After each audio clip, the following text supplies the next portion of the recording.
फागुन मस्त महीना ए बालम फागुन मस्त महीना।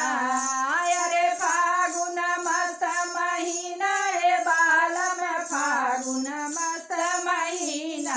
4 महीना हो ठंडी के दिनवा, 4 महीना हो ठंडी के दिनवा, ठंडी के दिनवा हो ठंडी के दिनवा। 4 महीना हो ठंडी के दिनवा, 4 महीना हो ठंडी के दिनवा।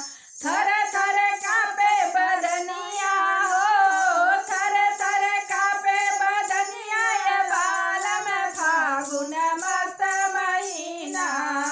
अरे फागुन मस्त महीना ये बालम फागुन मस्त महीना। 4 महीना हो गर्मी के दिनवा, 4 महीना हो गर्मी के दिनवा, गर्मी के दिनवा हो गर्मी के दिनवा। 4 महीना गर्मी के दिनवा, 4 महीना गर्मी के दिनवा।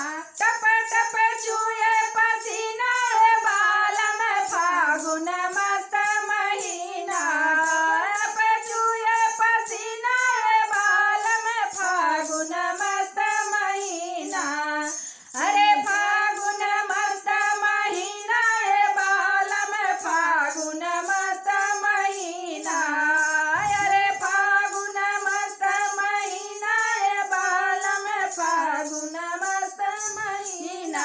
4 महीना राजा बरखा के दिनवा, 4 महीना राजा बरखा के दिनवा, बरखा के दिनवा राजा बरखा के दिनवा। 4 महीना राजा बरखा के दिनवा, 4 महीना राजा बरखा के दिनवा।